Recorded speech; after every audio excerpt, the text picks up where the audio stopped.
I've never seen anything like it, luckily, and I hope to never see anything like it again. Today, I wanted to talk about something that is upsetting to me. So, Aster, he's a director. He made movies such as Hereditary, Midsummer, and a new movie called Beau is Afraid. And I wanted to talk about this movie because it's too much. So I watched Midsummer and I thought it was good. It's like off-putting and upsetting, but it's like well made. And I kind of thought that this new movie would be at least like Midsummer and like funny. But unfortunately, I kind of felt like it was neither of those things. It was more upsetting and not very funny. I really wanted to see Beau is Afraid because of the trailer specifically. The trailer was pretty upbeat. It had a lot of like quick cuts and like really bright colors, and so I was like, okay, so this is gonna be like creepy and like dark humor. Not that the darkness is the humor, like there's darkness and humor. Because I feel like some movies definitely just are like, look how upsetting this is. Isn't that funny?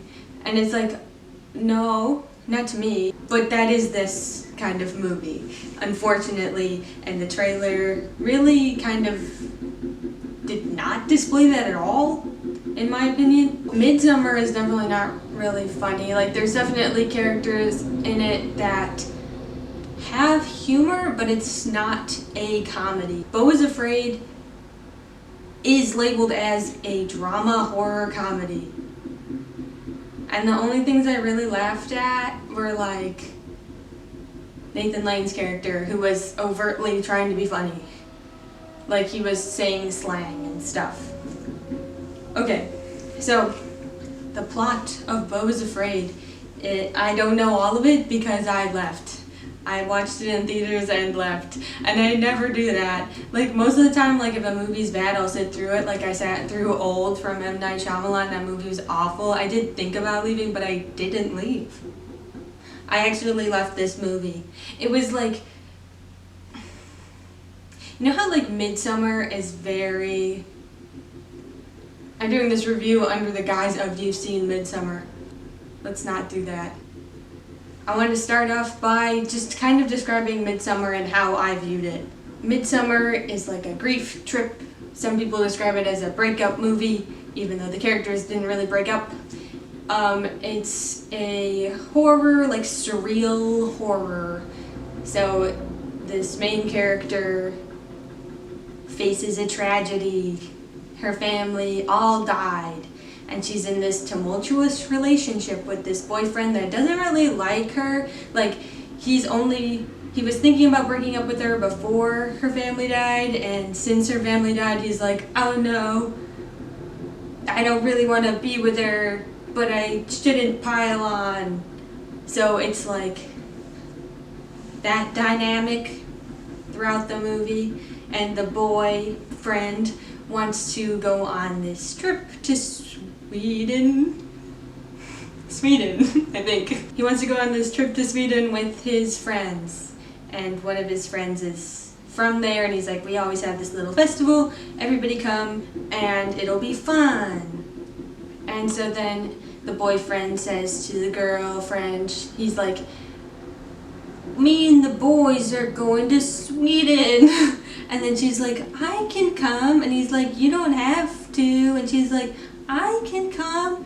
And then everyone's like, you invited your girlfriend. This is kind of extraneous. For some reason, she agrees, even though, one, she doesn't really get along with her boyfriend. And two, he doesn't really get along with her.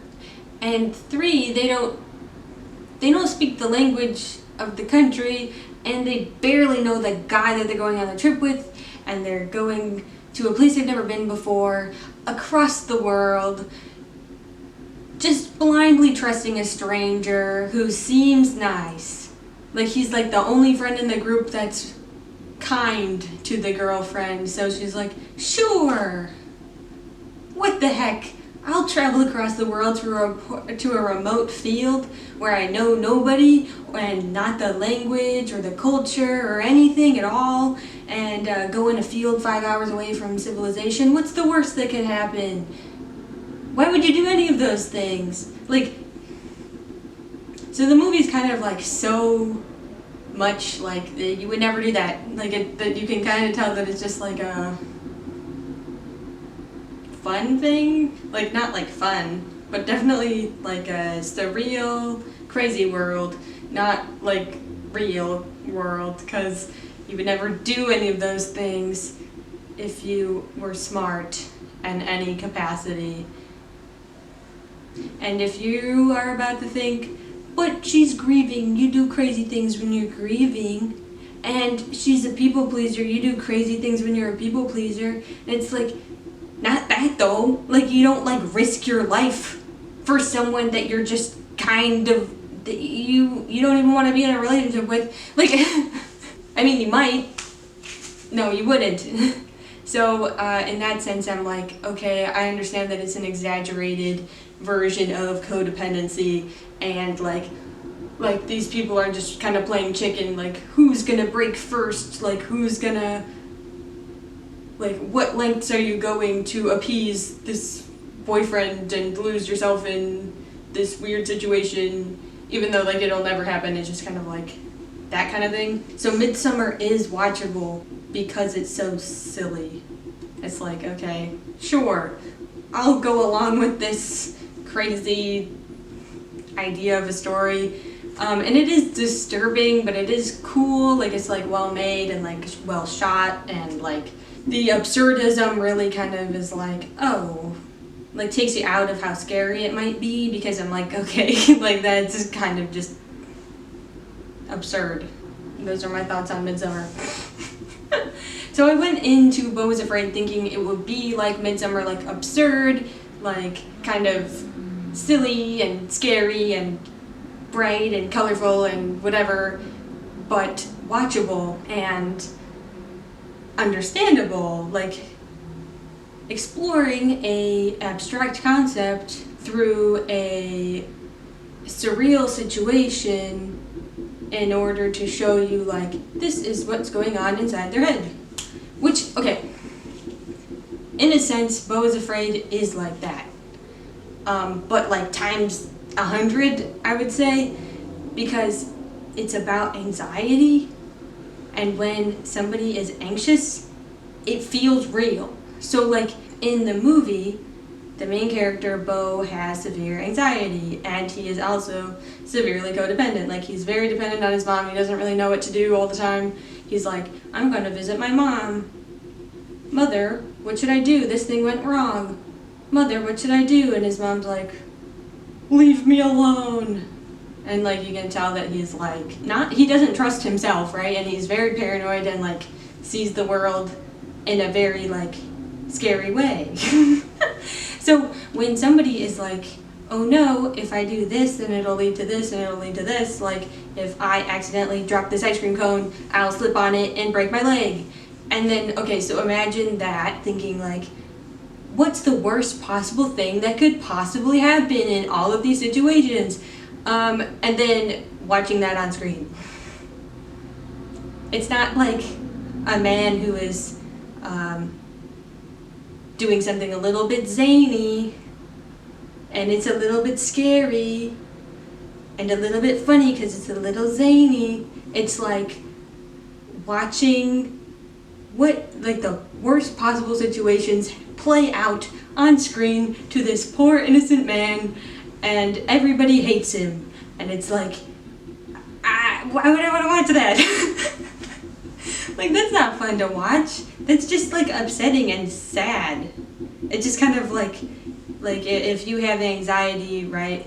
Anxiety is like fearing stuff, but knowing like that like it feels real, but it's like not real.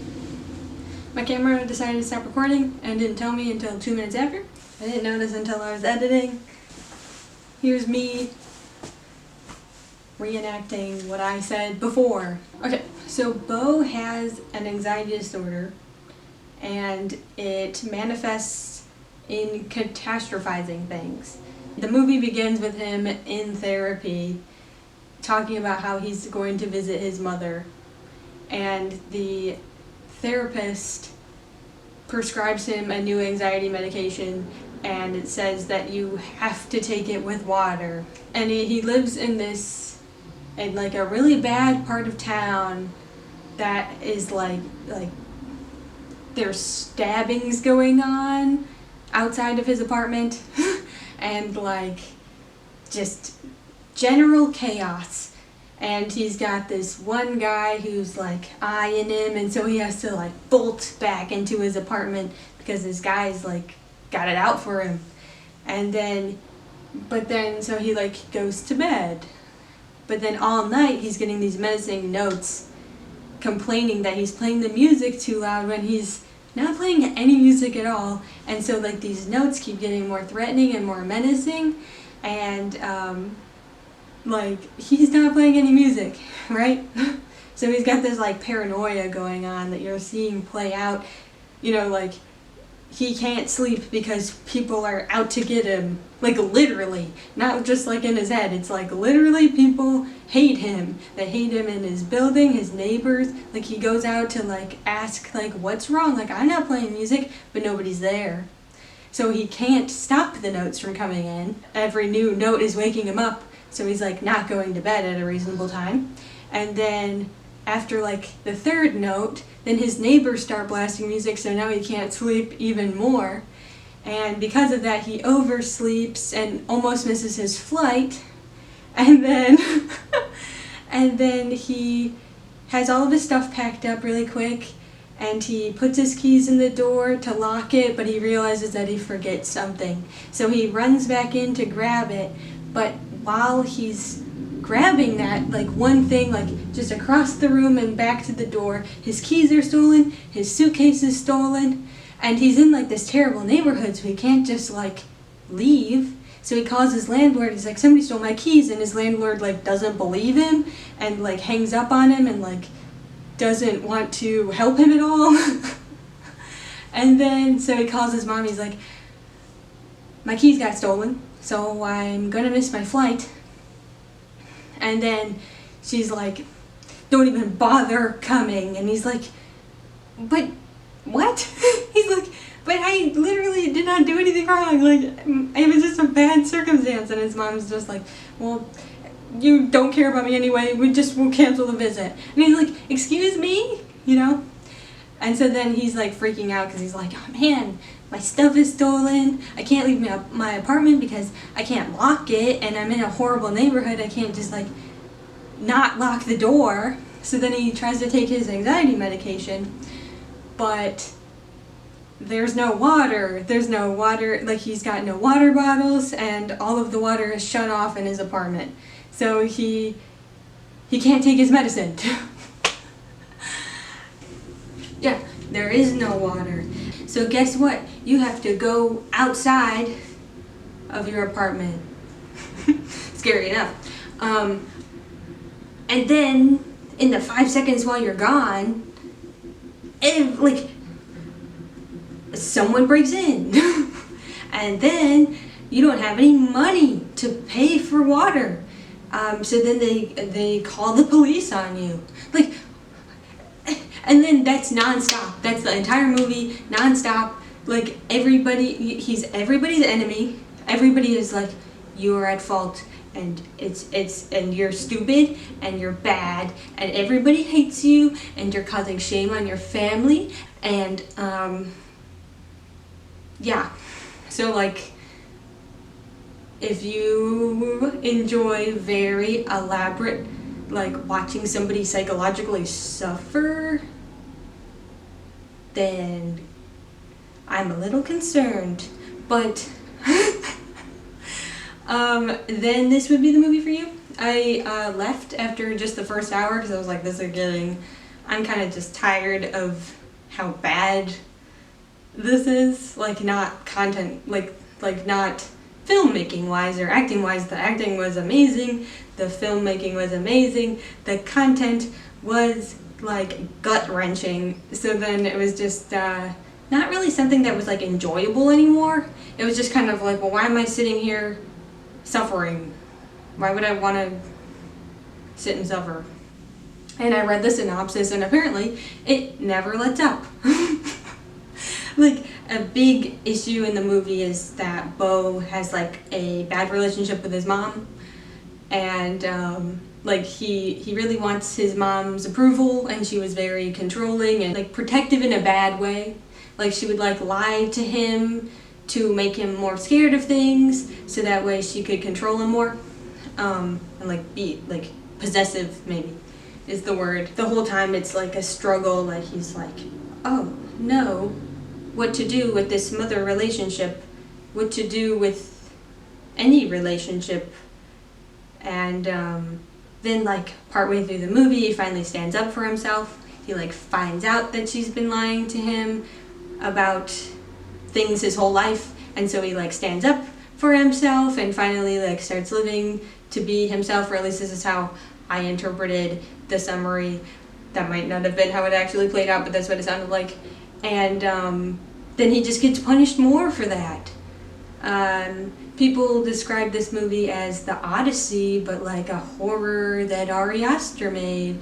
I would not agree with that. I feel like the Odyssey was about like, here's turmoil, here are fun new locations where bad things happen, but you overcome them and you fight the sea monster and you stop eating the lotuses and you return home to your kids and your wife, and it's great. There is no kind of fulfillment in any fun location he goes. It just gets worse and worse. So I don't know, maybe like a descent into madness, but definitely not the Odyssey, unless they just meant a Odyssey, meaning just a journey where things happen, which sounds like most movies.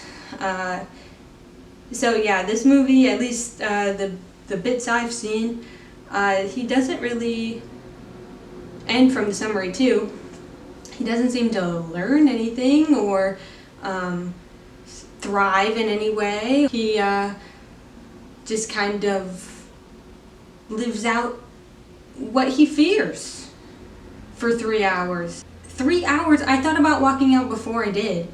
It was like how could you just sit and watch that? If you did watch it and you did enjoy it and you didn't want to leave, I would like to know what movie you were watching. How did you view the movie if you didn't feel like walking out? I've heard people that said that it is a good representation of how they have felt anxious, and so that's why they liked it, and they're like, finally somebody understands how it feels to have this debilitating anxiety. And I'm like, yeah, that's how it feels, but why would I want to watch that on screen? It's good to feel validated, of course, and I'm not saying like that this way of validation is not okay. Like, I don't mean that at all.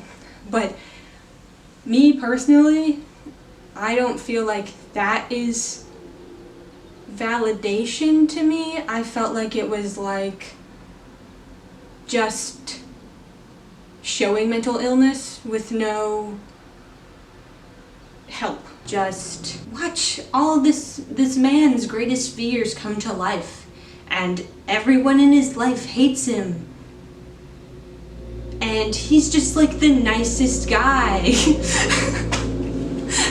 Like, I know later in the movie he does stuff that's not so nice, but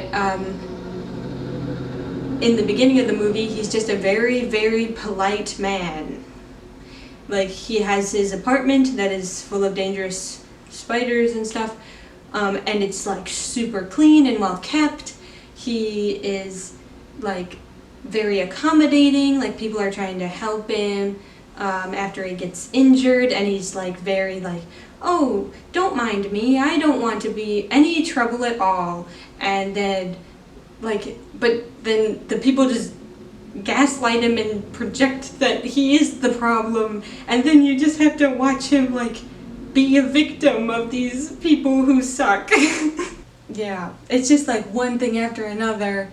Like, these people, like, everybody's literally out to get him. Like, his landlord is not dependable. His mother thinks that he's just a bad son and, like, doesn't want to visit, and, like, he's making it up that all these bad things are happening. His neighbors, like, are blaming him for things, and his, like, neighbors are, like, making his life actively worse, even though he is just, like, the most polite neighbor you could have. So the only person that is nice to him is his therapist. And this is a spoiler that I just read from the synopsis because I left before this happened. But later it's revealed that his therapist is in cahoots with his mom and has been blackmailing him with the things he says in therapy, and his mom knows all of the qualms he has with her. When Beau is in therapy, his therapist asks, like, "Are you dreading seeing your mom? Like, you don't like her, right?" And he's like, "No, like, I do like her. I don't know what you, like, of course I want to see her. Like, I might be anxious, but of course I want to see her, pretty much." And then, not like, but he was saying it kind of out of fear, like, out of, like, I can't have those bad thoughts about my mom because, like, you think I'm a bad person. So it's kind of like a defensive, of course not, of course I like her, you know. But, like, still, like, he wants to be nice. He doesn't want to fear being with his mom, you know, like, he's just, like, really trying his best. Later in the movie, it's revealed that his therapist is working with his mom and has all of the dirt, he says, on his mom in therapy, even though in the opening he literally says no dirt. He says that he likes his mom and he wants to see her and he doesn't want her to die. Like, very, like, straightforward. And then, yeah, so then that's all used against him, like, "Oh, well, you actually don't like her and we all know what you said." And it's like, I'm so glad I didn't watch that part of the movie because that is, like, such a fear of, like, you know, if you don't trust somebody and, like, you don't trust somebody to, like, have your back, and he really shouldn't, honestly. Everybody in his life hates him. Like, he's kind of on the right path to not say anything bad about anybody, because everybody, even though he doesn't say anything bad, they make him seem like he did. They just make it up. Yeah, like, that is, like, a fear, like, if somebody thinks, like, you thought the wrong thing, and then, like, being afraid of that, you know, of being afraid of being caught of things that you didn't actually say or do, and then having that used against you in court. And that is, like, very paranoid and very, like, catastrophic, because, like, but as I'm saying, this movie is very extreme, though. It's not, like, if you have, like, one fear about, like, oh, people are probably talking about me behind my back, like, that's not true, though, most of the time. Like, it might have been true, and that's why you have that fear at one point, but not constantly. Like, not everybody hates you, and not everybody is talking behind your back, because the people have other things to do. But in this movie, all of those fears are true. And every possible thing you could have done is it's not gonna do anything. Like, you can be the nicest boy in the whole world, and people will just make things up instead. So not a very fun experience, and it never lets up. Like, nobody is there genuinely who cares about him in the entire movie. Like, there's nobody to be like, "You're a nice guy, of course you didn't do any of those things." Like, everybody literally thinks the worst. So, yeah, I mean, if you want to see something like that, I wouldn't say that it was, like, scary so much as it was, I don't know how to describe it. It's like a nightmare, I guess. You just have to sit and watch suffering that you cannot escape from. Unescapable, uncontrollable suffering. What fun. What a fun movie to make and watch. I guess I'm saying I don't suggest it. Yeah. On a lighter note, I started watching the Don't Hug Me, I'm Scared TV show, and it's really good. And I do suggest that if you want creepy fun. If you saw the trailer of Beau's Afraid and was like, that looks amazing, just go watch Don't Hug Me, I'm Scared. You can watch the old ones, you can watch the new ones, there you go. Yeah, I would love to hear your thoughts about it if you have seen it. If you liked it more than me, or you saw something different in it, or if you thought it was funnier than I did. Anything. Interesting discussion. I've never seen anything like it, luckily, and I hope to never see anything like it again. Goodbye. See you next time.